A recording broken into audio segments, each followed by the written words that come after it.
saimniecība ir Sijā Rāvas, šobrīd, kur mēs atrodamies. Nosaukums ir radies, šeit kādreiz bija kolhoza fermas. Šī vietā nu jau nav atlikusi neviena vairs no tām. Arī bija Rāvas, tuvumā mājas ir Rāvas, un tā arī radās pēc vietas nosaukuma. Sākumā bija zemnieku saimniecība Rāvas līdz reorganizācijai 2011. gads, ja nemaldos tagad, kad reorganizēja un zemnieku saimniecību tātad pārveidoja par sabiedrību ar ierobežotu atbildību, kuru mēs ar tēvu, kā saka, sadalījām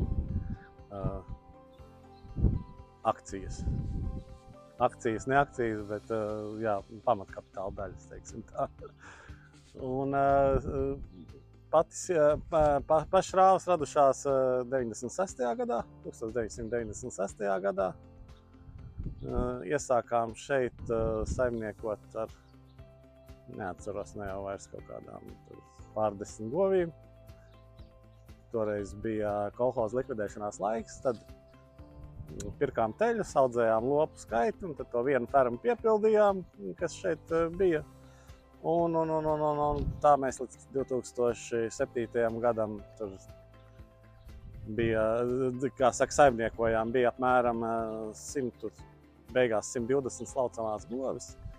Bija arī jaunlopi, tikpat daudz. Toreiz vēl buļļas arī nobarojām, kas dzima šīm govīm, piena govīm.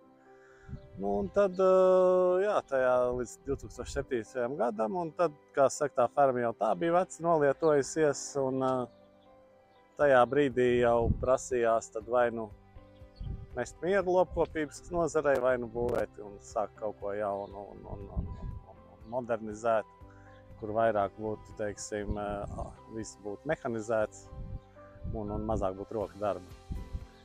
Līdz ar to pastījāmies pa pasauli tajā brīdī, pa Latviju, kas nu šeit bija redzams uz to brīdi, kā mēs varam uzbūvēt. Un 2008. gadā arī sākās būvniecība. Tas bija laiks pēc urrā krīzes, urrā uzrāviena krīze, kad sākās lielā dišķibele. Bija jau bankā, tēvs bija sarunājis kredītu. Un tad nāca 2008. gada beigas, reāli, kad bija jāsāk būvēt, tad procenti izauga līdz, ja nemaldos, 17%. Bet tas bija Latvijas. Nu, tad fiks pārspēlējām uz eiro, kur bija jau zolīdi cilvēcīgi procenti, vai ne? Nu, tā, jā, krīzē iesāka šeit būvēt, tad uzbūvēja pirmo to. Tā ir pirmā ferma, kas ir būvēta. Tā bija slaucamajām govīm, kopā ar slaukšanas zāli, palīgu telpām. Tur ietilpība 380, 390 govīm slaucamajām. Blakus paralēli tad vēl atradās šeit vecā ferma, kur bija cietstāvošās govs, vēl teļas turējām. Nu, un tad pakāpeniski, jā, 2009. gadā nodeva eksploatācijā slaucamo govu fermu. Pēc tam pakāpeniski mēs 2011. gadā rekonstruējām jaunlopiem blakus šeit. Ferma redzama. Jā, tur šobrīd uzturās tātad jaunlopi vecumā apmēram no 6 līdz 12 mēneši. Tad bija vajadzīgs atrisināt mazajiem teliņiem dzīvošanas, teiksim, vietu. Tad 13. gads, ja nemaldos, bija 2000, tad uzbūvējām mazo teļu novietni, kur ir iekšā sprosti. Tātad tur teliņi dzīvo līdz 2 mēnešu vecumam individuālajos sprostos. Un tad 15. gadā nāca vajadzība pēc vēl vienas būves, lai mēs varētu šī vietā, kur bija vecā ferma, uzbūvēt jaunu. Tad 15. gadā tātad uzbūvējām nākamajai vecuma grupai, var teikt, ēku, kur teļi no 3. mēneša līdz apmēram 6. mēnesim šobrīd dzīvo. Un kā beidzamais šajā fermu būvniecības procesā, tas bija nojaucām tad veco ēku, kur bija cietstāvošās govis. Un tās vietā uzbūvējām 17. gadā šo, kas ir pēdējā redzama. Un tur mums ir cietstāvošās govis, tur ir dzemdību boksi un kā arī grūsnās teles tur šobrīd aizpildu šo ēku. Kopējais ganāmpulks ir apmēram 970 lielopi. No tām 480 šobrīd ir slaucamās govis. Izslaukums saimniecībā šobrīd ir pie 11 000 no litri no govs gadā. Tātad par saimniecības izmēru šobrīd apsaimniekojam praktiski 2000 hektāri, no kuriem šogad būs 1600 būs sejplatība, kur aizņems tādas kultūras kā ziemas rapsis, ziemas kvieši, ziemas tritikāli. No vasarāja kultūrām ir lauku pupas, vasaras mieži, vasaras kvieši un kukurūza. Un vēl 300 hektāri aizņems zālāji.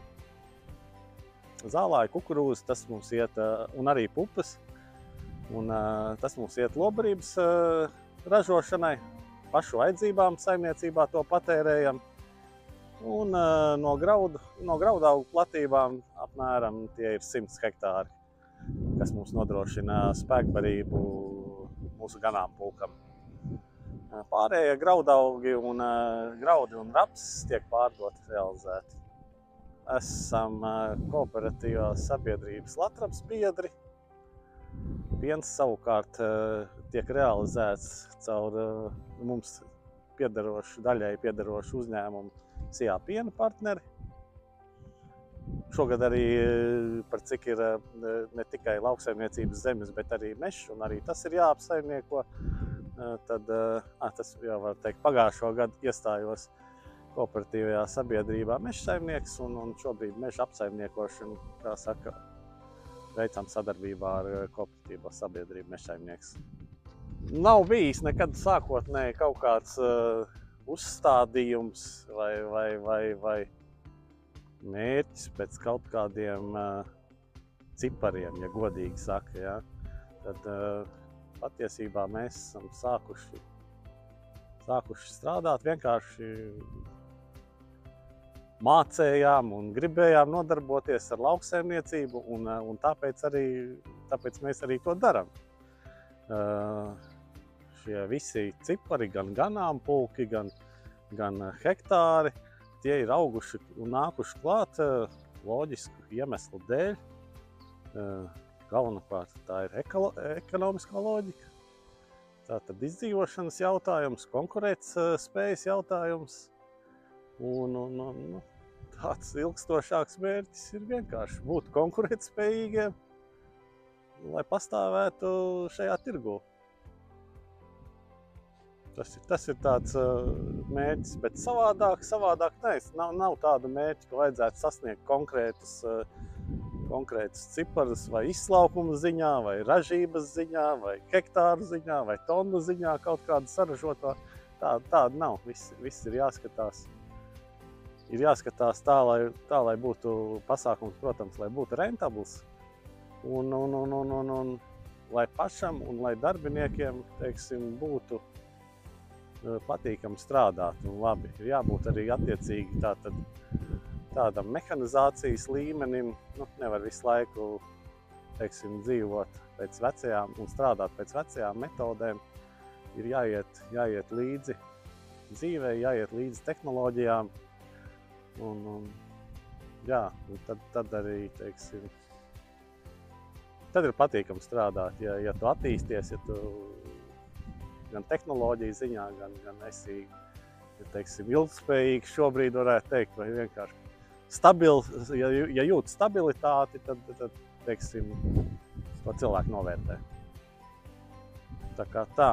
Bet, protams, ir dažādi mazie mērķīši, mazie starpposmiņi, vai ne? Tie ir dažādi projekti, jau kā runājām par fermām, vai ne? Tad, kad ienāk tā doma prātā kaut kādu lietu realizēt, tad iespringstam uz to un to arī izdarām.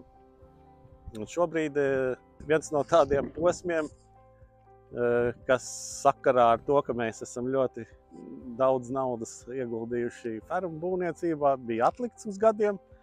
Tas bija nepieciešama jauna graudu kalte un graudu uzglabāšanas vieta. Un 2023. gadā mēs gan sākām nevis ar kaltes būvniecību vēl, bet ar barības ceha būvniecību, kur sagatavot mūsu ganāmpulkam spēkbarības maisījumu. Bet kopumā projekts jau tika izplānots arī tāds, lai varētu pēc tam pieslēgt klāt graudu kaltēšanu un graudu uzglabāšanu. Lai viss būtu kompakti, lai nebūtu liekas transporta kustības pēc tam sezonas laikā vadājot miltus no uzglabāšanas vietas līdz teiksim, vietai, kur viņi patērē, līdz lobarības gatavošanas vietai. Tad izvēlējāmies, dabūjām, bija iespēja nopirkt šo zemes gabalu šeit pat blakus, un viss sanāca kompakti. Un barības cehu tātad 2024. gada vasarā nobeidzām, palaidām eksploatācijā, darbībā. Šobrīd jau var teikt, viņš vairāk kā pusgadu ir darbojās, un šobrīd jau notiek atkal nākamais posms un tiek montēta kalte un graudu uzglabāšanas torņi. Šis ir tāds, arī naudas ietilpīgs projekts, kas visu laiku tika atlikts dēļ tā, ka ļoti daudz investēts lopkopības tieši būvēs, lopkopības nozars būvēs. Šobrīd tiek montēta kalte. Pirmā sekcija un apakša daļa ir uzlikta uz kājām, blakus ir samontēta pati augša un vidus sekcija. Viņa nāks visa nosiltināta, visa kalte nāks nosiltināta un apšūta tā kā augšā ar metālu, bet, jāgaida ir pārējā posma virzība, un tad būvniekiem, montieriem ir doma visu nobeigt vienlaicīgi, kad būs pieejams autoceltnis. Kalti izvēlējos Antī. Var teikt, varbūt arī ne pats baigi izvēlējos, bet man to ieteica šī barības ceha un arī šī kompleksa, var teikt, iekārtu piegādātāji Milmiks Agro. Tātad kalts ir ar praktiski 90 kubikmetru ietilpību, tad varam paši izrēķināt, cik mitri graudi, tātad 60–70 tonnas, teiksim. Bet viņam būs gan porcija, gan caurplūdes režīmā darbinām. Blakus ir uzstādīti 2 mikrograudu ventilējamie torņi. Katrs pēc tonnāžas, teiksim, katrs ir 500 tonu ietilpībā. Un blakus uz pamatiem būs sauso graudu uzglabāšanas torņi 2. Tie būs ar ietilpību 1000 tonnas katrs. Teiksim, 2 gadi vai vairāk pagāja un atnāk tas materiāls. Es tādu pasūtīju, tiešām. Pēc tam tā domāju. Bet tad es atceros to ideju, kāpēc tāds bija. Ļoti daudz notiek visādas piegādes, vai ne? Un šoferi zvana, kur man jābrauc pie tās zaļās ēkas, bet mums tās zaļās ēkas ļoti daudz riņķī, tās ir fermas. Un tad es izdomāju, lai tas, teiksim, kalts, un tas graudu pirmstrādes komplekss pēc krāsas atšķirās vismaz. Un tad, savādāk krāsa. Šeit tā tad ir pieņemšanas bedre. Šeit tiek pieņemtas tādas lobarības piedevas kā rapšu rauši, un ar šo tiek arī nobarots barības ceks, teiksim tā, tautas valodā nobarots, Arī pupas visu, kas vajadzīgs uz malšanu, un pupas graudi, viss tiek vests šobrīd caur šejienu. Pabeigsim kaltes kompleksu, tad, protams, arī nāks graudi no lauka. Tad būs uzglabāšana lobarībai šeit pat, tad kaltes kompleksu mēs nobarosim pa taisno no uzglabāšanas torņiem. Tātad tur ir redzams lobarības ceha sirds. tas ir dzirnavs un kopā ar maisītāju, kas sagatavo tātad jau kombinēto spēkvarības maisījumu, ja tā mēs varam izteikties. Tur ir bufertorņi, no katra, teiksim, tiek iepildīta vajadzīgā komponente. Ir lielajos torņos atrodas rapšu rauši, pupas un graudi, kas viss iet caur dzirnavām. Un mazajās kastēs mums atrodas dažādas mikroelementu piedevas, rauks, sāls un dažādi minerālu vielu maisījumi, kas jau ir pielāgoti saimniecības vajadzībām. Un tad viss tiek automātiski paņemts. Operators iestata tikai vajadzīgo maisījumu, kāds ir jāražo, nospiež tātad pogu un tālāk visu paņem pats maisītājs, pašas dzirnavas iepilda. Viņas atrodas uz svariem, viņas iepilda, cik ir vajadzīga katra komponente, samaļ, tad ir samaisa un tālāk novirza precīzi uz vajadzīgo gatavās produkcijas uzglabāšanas maisu vai torni, ja tā varam teikt. Kur jau ir gatavs maisījums attiecīgi katrai dzīvnieku grupai, kas ir jābaro. Tātad darbs ir maksimāli automatizēts. Viss tā ideja, kāpēc tas ir vajadzīgs, lai arī būtu precīzs. Tātad svari tiek novērsta varbūt cilvēciskā kļūda kādreiz. Jā, tā kā, un viss ir slēgts. Maksimāli maz putekļi, protams, kaut kur viņi rodās, bet tā, ka zuduma dēļ tā būtu, ka tiktu pūsts pa gaisu samaltās sastāvdaļas, tā nav.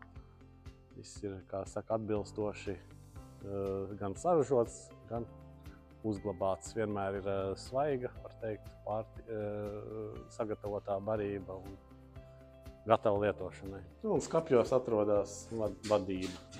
Šis vēl nav pabeigts, te vēl būs tātad sistēmas, kas ir saistītas ar graudu pieņemšanu. Šobrīd šīs tikai barības ceha, visas sistēmas, kas ir iekšā. Šeit arī ir tātad frekvenču palaidēji. Šobrīd jau darbojās maz, kā redzam, tikai viens, bet kad komplekss būs pabeigts, tad darbosies viss šī automātika, kas šeit ir uzstāvēta. Šobrīd ir šis, teiksim, skapis, kas vairāk attiecās tieši uz barības ceha darbības nodrošināšanu. Tātad šeit ir elektrības vadības skapis, automātikas vadības skapis, kas konkrēti attiecās uz barības cehu. Ar Atvas SRK kādi 3 gadi atpakaļ iepazinos, atbrauca vienkārši man tajā laikā pazīstams tirgotājs, atbrauc un piedāvāja minerālu mēslu kliedētāju tajā laikā. Un par cik man iepriekšējais kliedētājs bija jau tā kā nāca uz kalpošanas beigām, tad biju saskatīju, kā saka, labu piedāvājumu šai mašīnai un arī viņu nopirku. Un tā sākās pirmā sadarbība ar Atvas SRK. Tad vēlāk tika iegādāts arī otrs kliedētājs. Un beidzamais, kas ir pirkts no Atvas SRK, ir šis pārmet rugainas kultivators. Jau doma bija par rugainas kultivatoru senāk. Te blakus viņam stāv mans iepriekšējais, ar ko strādāju. Tas ir Kokenlink vektora kultivators, kuram darba dziļums ir lielāks, bet viņš prasa daudz jaudas un darba platums un veiktspēja dienā ir mazāka. Un doma jau bija agrāk iegādāties agregātu, kuram ir liels darba platums, lai varētu sagatavot vairāk augsnes, cevišķi rudens sējā, kad darbs dzen darbu. Un pie mūsdienu tehnoloģijām graudaugiem nav vajadzīgs ļoti dziļi gatavot augsni. Vajadzīgs ir 5 līdz 12 centimetri maksimums sagatavot, un tādēļ arī izvēlējos agregātu, kurš varētu pietiekamā apjomā sagatavot, ar kuru varētu pietiekamā apjomā sagatavot sējas darbiem augsti. Un vēl kādu plusu uzskatu, kad agregāts ir pietiekami garš, viņam ir 5 zaru rindas un viņš arī mazliet izlīdzina laukus. Respektīvi veids planējošo funkciju nedaudz. Un ļoti labi samājas, teiksim, auga atliekas ar augstu. Darba platums šim agregātam ir 10 metri. Viņš tiek agregātēts ar Challenger kāpurķēžu traktoru, kuram jau ir 600 zirgspēki. Kāpēc? Tāpēc, ka mēs viņu nočipojām, palielinājām jaudu. Un, lai varētu pavilkt šo agregātu arī. Un tā pagājušo rudeni dienā viņš spēja, teiksim, iebraucot Rugainē, spēja sagatavot praktiski 70 hektārus augsnes vienā dienā. Tas ir strādājot apmēram 12 darba stundas. Pagaidām man ir grūti kaut ko spriest par rezerves daļām un teiksim, kalpošanas ilgumu, jo viņš nav pietiekami ilgi gājis. Tātad pagājušajā rudenī tikai iegādāts un izvēlējos arī aprīkojumā tātad kultivātoru ar karbīdu kaltiem, kas ir cieti, lai nebūtu pārāk bieži dilstošu agregātu maiņu nepieciešama. Jo ir jau pieredzes no agrākiem laikiem, no citiem agregātiem, un manā skatījumā tas ir ļoti, teiksim, labs risinājums. Tiek ekonomēts laiks sezonas laikā, teiksim. Laiks, kas būtu jātērē dilstošo daļu maiņai. Tā kā izvēlēts šāds aprīkojums pagaidām. Pagaidām vēl grūti spriest tālējošs secinājums, jo ir jāpaiet vēl kādai sezonai, lai varētu pilnvērtīgi pateikt par šo agregātu, dot plašāks, teiksim, atsauksmes. Mēslojām pirmo mēslojumu ziemas kviešos ar amonijas sulfātu, iedodot reizē gan slāpekli, gan sēru.